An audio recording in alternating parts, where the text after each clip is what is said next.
नमस्कार दोस्तों, स्वागत है आपका आरजी स्मार्ट क्लास में। आज हम एनसीईआरटी के सिलेबस पर आधारित ज्योग्राफी की क्लास शुरू कर रहे हैं और आज हम ज्योग्राफी की क्लास 6 के चैप्टर 3 के सभी महत्वपूर्ण प्रश्नों पर डिस्कस करेंगे।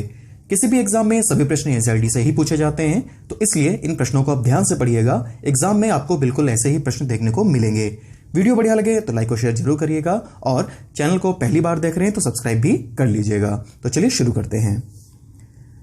तो आज जिस चैप्टर पे हम डिस्कस करेंगे वो चैप्टर है मोशन ऑफ द अर्थ, यानी कि पृथ्वी की गतियां। तो the earth has two type of motions, rotation and revolution. ठीक है, पृथ्वी की दो प्रकार की गतियां होती हैं, घूर्णन गति एवं परिक्रमण गति। आपको पता है कि पृथ्वी जो है वो अपने अक्ष के चारों ओर जो है वो परिक्रमा करती है, तो इसे पृथ्वी की घूर्णन गति कहा जाता है। जबकि पृथ्वी इसके साथ ही सूर्य के चारों ओर भी जो है परिक्रमा करती है, तो इसे पृथ्वी की परिक्रमण गति कहा जाता है। ठीक है, चलिए देखते हैं आगे। The rotation is the movement of the earth on its axis. ठीक है, तो रोटेशन किसको बोलते हैं? The movement of the earth on its axis. पृथ्वी का अपने अक्ष पर जो घूमना है वो क्या कहलाता है? पृथ्वी की घूर्णन गति। ठीक है, the movement of the earth around the sun in a fixed path और ऑर्बिट इज कॉल्ड रेवोल्यूशन। जबकि सूर्य के चारों ओर एक स्थिर कक्ष में पृथ्वी की गति को परिक्रमण गति कहा जाता है। The axis of the earth which is an imaginary line makes an angle of 66.5 degree with its orbital plane. पृथ्वी का जो अक्ष है वो काल्पनिक रेखा है जो इसके कक्षीय सतह से 66 सही 1/2 डिग्री का कोण बनाती है। इसको आप ग्राफ से क्लियर कर लीजिए। ये पृथ्वी का अक्ष है जो कि एक काल्पनिक रेखा है और ये पृथ्वी की कक्षीय सतह है। तो पृथ्वी का जो अक्ष है वो इसकी कक्षीय सतह से 66 सही 1/2 डिग्री का जो है वो कोण बनाती है। ठीक है, चलिए आगे देखते हैं। The earth receives light and heat from the sun. पृथ्वी को सूर्य से प्रकाश एवं ऊष्मा प्राप्त होती है। The spherical shape of the earth only half of it gets light from the sun at a time. पृथ्वी का आकार जो है वो गोले के जैसा है, इसलिए एक समय में सिर्फ इसके आधे भाग पर ही सूर्य की रोशनी प्राप्त होती है। आपको पता है कि पृथ्वी जो है उसका आकार जो है वो लगभग एक गोले के जैसा है, तो इसलिए पृथ्वी पर एक समय में ही जो सूर्य का है प्रकाश पहुंच पाता है। तो आधा जो भाग है उस पर दिन होता है और जो आधा भाग जहां पे सूर्य का प्रकाश नहीं पहुंच पाता है वहां पे उसी समय रात होती है। नेक्स्ट पॉइंट है the portion facing the sun experiences day while the other half away from the sun experiences night। तो सूर्य की ओर वाले भाग में दिन होता है, जबकि जो सूर्य का वह भाग जो सूर्य से दूर होता है वहां पर क्या होती है? वहां पे रात होती है। ठीक है, तो पृथ्वी का वह भाग जो सूर्य की ओर होता है वहां पे दिन होता है, जबकि पृथ्वी का वह भाग जो सूर्य से दूर होता है तो वहां पर रात होती है। The circle that divides the day from night on the globe is called the circle of illumination. ठीक है, तो ग्लोब पर वह वृत्त जो दिन और रात को विभाजित करता है उसे प्रदीप वृत्त कहते हैं। बहुत इंपॉर्टेंट पॉइंट है, जरूर ध्यान रखिएगा कि ग्लोब पर वह वृत्त जो दिन और रात को विभाजित करता है उसे क्या बोलते हैं? उसे बोलते हैं प्रदीप वृत्त। ठीक है, नेक्स्ट पॉइंट है the circle does not कंसाइड with the axis. ठीक है, तो यह जो वृत्त है यह अक्ष के साथ नहीं मिलता है, क्योंकि आपने देखा कि पृथ्वी जो है थोड़ा सा झुकी हुई है, तो इसीलिए जो है यह जो वृत्त है जो दिन और रात वाले पार्ट को अलग करता है यह अक्ष के साथ जो है वो नहीं मिलता है। The earth takes about 24 hours to complete one rotation around its axis. पृथ्वी जो है उसको अपने अक्ष पर एक चक्कर पूरा करने में लगभग 24 घंटे का समय जो है वो लगता है। यानी कि जो पृथ्वी की घूर्णन गति है, ठीक है, जो पृथ्वी अपने अक्ष के चारों ओर चक्कर लगाती है उसको पूरा करने में पृथ्वी को लगभग जो है वो 24 घंटे का समय लगता है और पृथ्वी की इस गति के कारण ही दिन और रात होते हैं।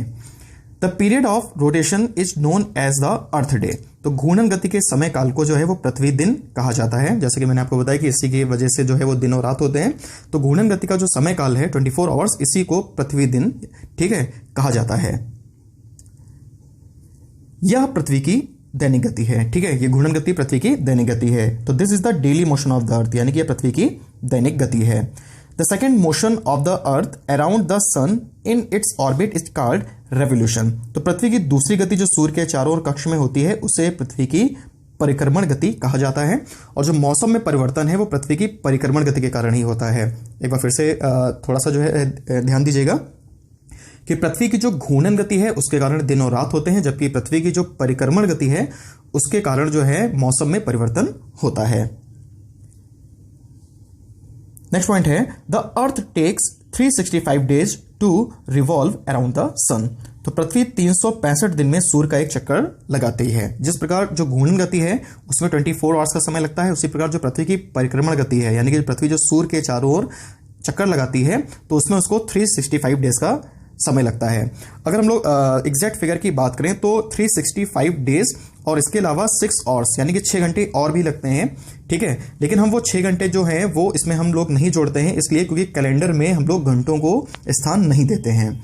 तो we consider a year as consisting of 365 days only and ignore 6 hours for the sake of convenience। तो हम लोग एक वर्ष 365 दिन का मानते हैं तथा अपनी सुविधा के लिए हम लोग जो 6 घंटे हैं उसको इसमें नहीं जोड़ते हैं, ठीक है। 6 hours saved every year are added to make one day over a span of 4 years। तो 4 वर्षों में प्रत्येक वर्ष के जो ये बचे हुए 6 घंटे हैं ये मिलकर एक दिन यानी कि 24 घंटे के बराबर हो जाते हैं। आपको पता है कि एक दिन में 24 घंटे होते हैं, तो पृथ्वी सूर्य का चक्कर 365 दिन और 6 घंटे में पूरा करती है। तो एक साल में हमने 6 घंटे एक्स्ट्रा किए, 2 साल में 12 घंटे, 3 साल में 18 घंटे और इसी प्रकार 4 साल में वो हो गए 24 घंटे। तो 24 घंटे बराबर एक दिन के होता है। तो इसलिए 4 वर्षों में प्रत्येक वर्ष के जो बचे हुए 6 घंटे हैं ये मिलकर एक दिन यानी कि 24 घंटे के बराबर हो जाते हैं। तो this surplus day is added to the month of February. तो जो ये एक एक्स्ट्रा का दिन होता है ये 4 सालों के बाद में जो फरवरी का मंथ है उसमें ऐड कर दिया जाता है, ठीक है। तो जो ये अतिरिक्त दिन है इसको फरवरी माह में जोड़ दिया जाता है। Thus, every 4th year February is of 29 days instead of 28 days. तो आपने देखा होगा कि इसी प्रकार जो है प्रत्येक जो चौथा वर्ष है उसमें फरवरी 28 के स्थान पर 29 दिन की होती है। The year with 366 days is called a leap year. तो वैसे तो वर्ष में 365 दिन होते हैं, लेकिन जिस वर्ष में फरवरी 29 दिन की होती है उस वर्ष में 366 दिन हो जाते हैं। तो वह वर्ष जिसमें 366 दिन होते हैं उसे हम कहते हैं लीप वर्ष, और लीप वर्ष को ही अतिवर्ष भी कहा जाता है। Year is usually divided into summer, winter, spring and autumn season. किसी वर्ष में गर्मी, सर्दी, वसंत एवं शरद ऋतु होती है। 4 प्रकार के मौसम होते हैं, याद रखेंगे। किसी वर्ष में गर्मी, सर्दी, वसंत एवं शरद ऋतु होती है। चलिए इसको हम ग्राफ से समझते हैं। अब देखिए जो ये सूर्य है, ठीक है, ये बीच में सूर्य है और ये पृथ्वी है जो सूर्य के चारों ओर जो है वो परिक्रमा जो है वो कर रही है। तो अब आपने जो इसके पहले के चैप्टर्स हैं उसमें आपने पढ़ रखा है उत्तरी गोलार्ध, दक्षिणी गोलार्ध के बारे में, उत्तरी ध्रुव और दक्षिणी ध्रुव के बारे में। तो इसको हम लोग इसमें बहुत डिटेल में डिस्कस नहीं करेंगे। अगर आपने अभी वो वीडियो नहीं देखा है तो आप जाकर उस वीडियो को देख लीजिए, तो उससे आपका ये जो है एकदम क्लियर हो जाएगा। तो यहाँ पे हम लोग इसको शॉर्ट में देखते हैं।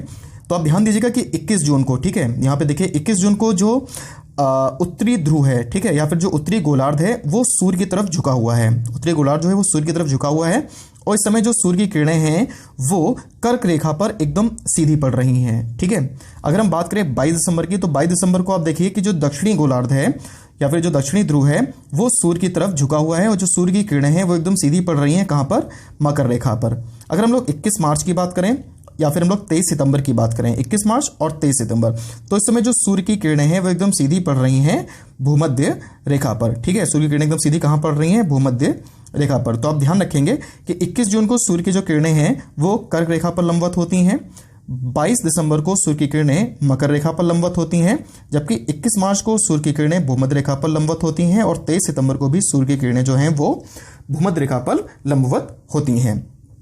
अब आपको पता है कि जो पृथ्वी है वो अपने अक्ष पर पश्चिम से पूर्व की ओर घूम रही है। तो पृथ्वी अपने अक्ष पे लगातार जो है पश्चिम से पूर्व की ओर घूम रही है, उसके साथ साथ में वो सूर्य के चारों ओर भी जो है वो परिक्रमा कर रही है। तो अब जरा यहाँ पे आप 21 जून पे ध्यान दीजिएगा, यहाँ पे पृथ्वी जो अपने अक्ष पे चारों ओर परिक्रमा कर रही है, तो जो ये बीच में आप लाइन देख रहे हैं, तो इस लाइन के जो इस तरफ है यहाँ पे दिन होगा और इस लाइन के इस तरफ यहाँ पे रात होगी। तो जो ये उत्तरी ध्रुव के पास का जो एरिया है ये घूमने के बावजूद भी हमेशा सूर्य के सामने ही रहेगा, ठीक है, और ये होता है 6 माह तक। तो यहाँ पर 6 माह तक लगातार जो है वो दिन रहेगा। जबकि अगर हम लोग सेम टाइम दक्षिणी ध्रुव की बात करें तो यहाँ पर जो है 6 महीने की रात होगी। अगर हम लोग 22 दिसंबर की बात करें तो 22 दिसंबर में जो ये बीच की लाइन है ये दिन और रात का निर्धारण कर रही है। तो इस समय आप देखिए जो दक्षिणी ध्रुव है वहाँ पे लगातार 6 महीने तक जो है वो दिन रहेगा, जबकि जो उत्तरी ध्रुव है वहाँ पर 6 महीने तक रात रहेगी, ठीक है। और जिस समय सूर्य की किरणें भूमध्य रेखा पर लंबवत पड़ती हैं तो उस समय संपूर्ण पृथ्वी पर जो दिन और रात हैं वो बराबर होते हैं। चलिए आगे देखते हैं। तो the seasons change due to the change in the position of the earth around the sun. ऋतुओं में जो परिवर्तन है वो सूर्य के चारों ओर पृथ्वी की स्थिति में परिवर्तन के कारण होता है। तो जैसा कि मैंने आपको पहले ही बताया कि पृथ्वी की जो परिक्रमण गति है उस कारण ही जो मौसम है उसमें चेंजेस होते हैं। तो the northern hemisphere is tilted toward the sun 21 June. उत्तरी गोलार्ध 21 जून को सूर्य की तरफ झुका होता है। The rays of the sun fall directly on the tropic of Cancer. और इस समय जो सूर्य की किरणें हैं वो कर्क रेखा पर एकदम सीधी पड़ती हैं। कब? 21 जून को। बहुत इंपॉर्टेंट पॉइंट है, जरूर याद रखिएगा। 21 जून को जो उत्तरी गोलार्ध है वो सूर्य की तरफ झुका होता है, जिस कारण जो सूर्य की किरणें हैं वो एकदम सीधी कर्क रेखा पर पड़ती हैं। As a result these areas receive more heat. तो इस कारण जो कर्क रेखा के नजदीक के क्षेत्र हैं वहां पर अधिक ऊष्मा जो है प्राप्त होती है। ठीक है। The areas near the poles receive less heat as the rays of the sun are slanting. ध्रुवों का जो पास वाला क्षेत्र है वहां पे कम ऊष्मा प्राप्त होती है, क्योंकि वहां पे जो सूर्य की किरणें हैं वो उस समय कैसी पड़ रही होती हैं? तिरछी पड़ रही होती हैं। ठीक है। नेक्स्ट पॉइंट है the north pole is inclined towards the sun and the places beyond the Arctic Circle experiences continuous daylight for about 6 months। तो उत्तरी ध्रुव जो है वो सूर्य की तरफ झुका हुआ होता है तथा उत्तरी ध्रुव रेखा या आर्कटिक रेखा के बाद वाले भागों पर लगभग 6 माह तक लगातार दिन रहता है। The large portion of the northern hemisphere is getting light from the sun। It is summer in the region north of the equator. तो उत्तरी गोलार्ध का जो बहुत बड़ा भाग है उस पर सूर्य की रोशनी प्राप्त हो रही होती है उस समय जब सूर्य जो है कर्क रेखा पे लंबवत होता है। तो इसलिए जो भूमध्य रेखा के उत्तर वाला भाग है तो वहाँ पे गर्मी का मौसम होता है। ठीक है। और जब मैंने आपको समझाया था कर्क रेखा मकर रेखा के बारे में, तो वहाँ पे आपने देखा होगा जो कर्क रेखा है वो भूमध्य रेखा के उत्तर पे होती है। तो जब कर्क रेखा पे सूर्य जो है उसका प्रकाश लंबवत पड़ रहा होता है तो उस समय जो उत्तरी गोलार्ध है या फिर जो भूमध्य रेखा के उत्तर का भाग है वहाँ पे कैसा मौसम होगा? वहाँ पे गर्मी का मौसम होगा। नेक्स्ट पॉइंट है इसके विपरीत जो है स्थिति जो है वो होती है आपकी दक्षिणी गोलार्ध में, क्योंकि वहां पे तो सूर्य की किरणें सीधी पड़ रही होती हैं, तो इसलिए वहां पर उस समय जो सर्दी का मौसम जो है वो होता है। The longest day and the shortest night at these places on 21 जून। तो 21 जून को इन क्षेत्रों में सबसे लंबा दिन तथा सबसे छोटी रात होती है। तो आपको पता है कि 21 जून जो है जब सूर्य की किरणें कर्क रेखा पे लंबवत होंगी तो वहां पे सबसे लंबा दिन होगा तथा सबसे छोटी जो है वो रात होगी। This position of the earth is called the summer solstice. ठीक है। तो पृथ्वी की इस स्थिति को क्या कहा जाता है? जब कर्क रेखा पे सूर्य का प्रकाश लंबवत पड़ता है तो पृथ्वी की इस स्थिति को उत्तरी अयनांत कहा जाता है। बहुत इंपॉर्टेंट पॉइंट है, जरूर याद रखेंगे कि पृथ्वी की इस स्थिति को उत्तरी अयनांत कहा जाता है। नेक्स्ट पॉइंट है कि on 22 December the tropic of Capricorn receives direct rays of the sun as the south pole tilts towards it। 22 दिसंबर को दक्षिणी ध्रुव जो है वो सूर्य की ओर झुका हुआ होता है, तो जिस कारण जो सूर्य की किरणें हैं वो मकर रेखा पर सीधे पड़ रही होती हैं। As the sun rays fall vertically at the tropic of Capricorn a larger portion of the southern hemisphere gets light. तो चूंकि जो सूर्य की किरणें हैं वो आपको पता कि मकर रेखा पर लंबवत पड़ रही हैं 22 दिसंबर को, तो इसलिए जो दक्षिणी गोलार्ध है तो उसका जो बहुत बड़ा एक जो भाग है वहां पर प्रकाश प्राप्त हो रहा होता है। ठीक है। Therefore, it is summer in the southern hemisphere with longer days and shorter nights।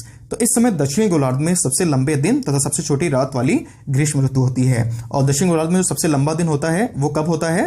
वो होता है 22 दिसंबर को जब सूर्य की किरणें मकर रेखा पर लंबवत पड़ रही होती हैं। ठीक है। The reverse happens in the northern hemisphere. अगर हम लोग इसी समय उत्तरी गोलार्ध की बात करें तो वहां पर इसका ठीक जो है वो विपरीत होगा। ठीक है। वहां पे उस समय शीत ऋतु पड़ रही होगी। The position of the earth is called the winter solstice. पृथ्वी की इस अवस्था को क्या कहते हैं? पृथ्वी की इस अवस्था को दक्षिणी अयनांत कहते हैं। ठीक है। चलिए बढ़ते हैं अगले पॉइंट की तरफ। नेक्स्ट पॉइंट है कि Christmas is celebrated in Australia in the summer season. Australia में ग्रीष्म ऋतु में क्रिसमस मनाया जाता है। अभी बहुत इंपॉर्टेंट पॉइंट है क्योंकि एनसीईआरटी की बुक में दिया हुआ है, तो इसे आप जरूर याद रखेंगे। ये एग्जाम में पूछा जा चुका है कई बार और पूछा भी जाएगा आने वाले समय में कि कौन सा ऐसा देश है जहां पे क्रिसमस ग्रीष्म ऋतु में मनाया जाता है। वैसे आपको पता है कि क्रिसमस शीत ऋतु में मनाते हैं हर देशों में, लेकिन ऑस्ट्रेलिया में जो क्रिसमस है वो ग्रीष्म ऋतु में मनाया जाता है। ठीक है। On 21 March and September 23 direct rays of the sun fall on the equator. तो 21 मार्च एवं 23 सितंबर को जो सूर्य की किरणें हैं वो भूमध्य रेखा पर एकदम सीधी पड़ रही होती हैं और इस समय पूरी पृथ्वी पर दिन और रात जो है वो बराबर होते हैं। तो at the position neither of the pole is tilted toward the sun and the whole earth experiences equal days and equal nights. तो इस समय कोई भी ध्रुव सूर्य की ओर झुका हुआ नहीं होता है, तो इसलिए पूरी पृथ्वी पर दिन और रात जो है वो बराबर होते हैं। This is called an equinox. तो इस स्थिति को क्या कहते हैं? विषुव। ध्यान रखेंगे, जब दिन और रात बराबर होते हैं तो ऐसी स्थिति को कहते हैं विषुव। On 21st March, it is spring in the northern hemisphere and autumn in the southern hemisphere. 21 मार्च को उत्तरी गोलार्ध में बसंत ऋतु तथा दक्षिणी गोलार्ध में शीत ऋतु होती है। ध्यान रखेंगे कि 21 मार्च को उत्तरी गोलार्ध में बसंत ऋतु होती है, जबकि दक्षिणी गोलार्ध में शरद ऋतु या फिर शीत ऋतु होती है। On 23rd December, it is autumn season in the northern hemisphere and spring season in the southern hemisphere. 23 सितंबर को उत्तरी गोलार्ध में शरद ऋतु होती है, जबकि दक्षिणी गोलार्ध में बसंत ऋतु होती है। नेक्स्ट पॉइंट है, these are days and nights and changes in the season because of the rotation and revolution of the earth respectively. ठीक है, तो पृथ्वी की घूर्णन गति एवं परिक्रमण गति के कारण ही दिन एवं रात होते हैं तथा ऋतुओं में परिवर्तन भी होता है। तो फ्रेंड्स, अगर आपको ये वीडियो पसंद आया हो तो आप हमारे चैनल को सब्सक्राइब करना ना भूलें, वीडियो को लाइक करें ताकि हम इस तरह के और वीडियोस बनाते रहें, और आप इस वीडियो को फेसबुक एवं व्हाट्सएप पर भी शेयर कर सकते हैं। आपको ये वीडियो कैसा लगा कमेंट में जरूर बताएं। तो आज के लिए इतना ही। देखते रहिए आरजे स्मार्ट क्लास। धन्यवाद।